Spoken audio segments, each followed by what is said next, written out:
गिबि गिबियावनो नोंथांमोननि बाथौ बिबुंसार बिजोंनि गेजेरजों दुलाराय बाथौ बुथुम लाइमोन आफादनि गाहाय नेहाथारि जानानै गासै सुबुं माहारिनिसिम जोंनि धोरोमारि गाहाम हामलायनायखौ बावहरग्रोबाय।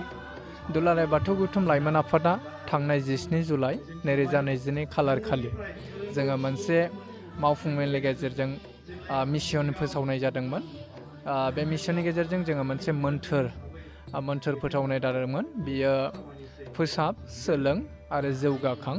बे मोन्थोरनि गेजेरजों जोङो दुलाराय बुहुमावनो थानाय गासै सुबुं माहारिखौ बा जोंनि समाजारि जौगानाय बिथिंखौ नोजोर होनानै धोरोमारि बिथिंखौ जौगानाय फारसे नोजोर होनानै आरो जोंनि सोलोंथायारि बिथिंखौ जों नोजोर होनानै जोङो हाबा मावनो गोनां दङ होननानै मोनसे थांखि लानायनि गेजेरजों बुहुमावनो थानाय गासै बर' सुबुंफोरखौ जोङो मोनसे सांग्रांथि लाबोनायनि हाबाफारि, बे हाबाफारिनि गेजेरजों जोङो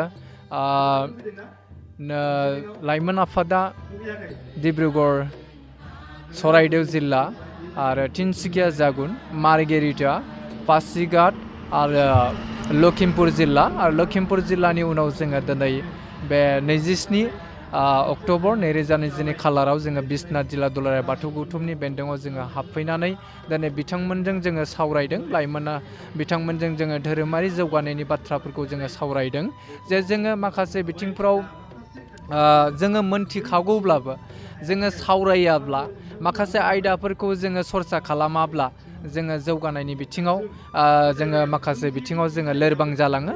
दा बे बिथिङै जोङो लाइमोन बिथांमोनखौ जोङो जोंनि सान्थौ आरो सानस्रिफोरखौ बुहुमाव जोङो माबायदियै जोंनि आब्रुथिनि गेजेरजों जोङो दिन्थिनो हागोन, बे बिथिंखौ नोजोर होनानै जोङो लाइमोन बिथांमोनखौ लोगो हमफैनानै जोङो बिथांमोनजों सावरायदों आरो बिथांमोननि दिनैनि थासारियाव बा दिनैनि समाव बिथांमोना मा सान्दों धोरोमारि जौगानायनि हाबाफारिनि बिथिङाव आरो बिथांमोना मा हाबाफारिखौ लानानै बिथांमोना हाबा मावबाय थादों आरो फैबाय थानाय समाव जोङो बाथौ धोरोमखौ जौगानायनि बिथिङाव मा खामानि मावगोन, बिथांमोनजों जोङो बे बिथिंखौ लानानै जोङो सावरायफैनाय जादों। आरो जोङो नैबे मोनसे बिथिंखौबो बुंनो हायो जे दुलाराय बाथौ बुथुमनि बेन्दोङाव थानाय जोङो सुबुं सानखो महरै दिनैसिम जोङो बुथुमजोबनो हानाय जायाखै। बेफोरबायदि जोङो माखासे थानाय सुबुं सानखोखौबो जोङो बुथुमनो थाखाय बे हाबाफारिनि गेजेरजों जोङो नाजानाय जादों। जोङो फैबाय थानाय समाव जोङो हारि मोनसेया जौगानोब्ला जोंनि राव थानांगोन, धोरोम थानांगोन आरो बे धोरोमारि थुनलाइनि गेजेरजोंनो जोङो बुहुमाव गावखौनो सिनायथि होनो हागोन।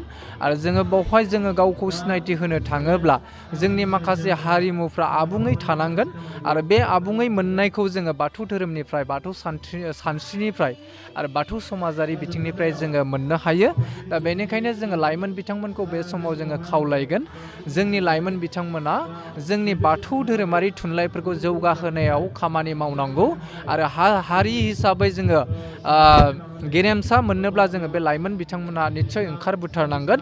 ओंखारनायनि गेजेरजों जोङो गावखौ बुहुमाव मोनसे सोद्रोम हारि होननानै दिन्थिनो थाखाय जोङो गोबांथार बाथौ धोरोमारि थुनलाइखौ जौगाहोनाय, बाथौ समाजखौ जौगाहोनायनि खामानि मावनो गोनां दङ। बे समाव बेनिखायनो जोङो लाइमोन बिथांमोनखौ जोङो गुरै खावलायगोन जे साफ्रोमबो लाइमोन बिथांमोना ओंखारनानै मोनफा मोनफा आयदायाव जोङो लिरनाय बिथिङाव बा सासे धोरोम गुरु महरै बिथांमोना बा धोरोम फोसावनायनि बिथिङाव बाहागो लाफैनो थाखाय जोङो खावलायगोन।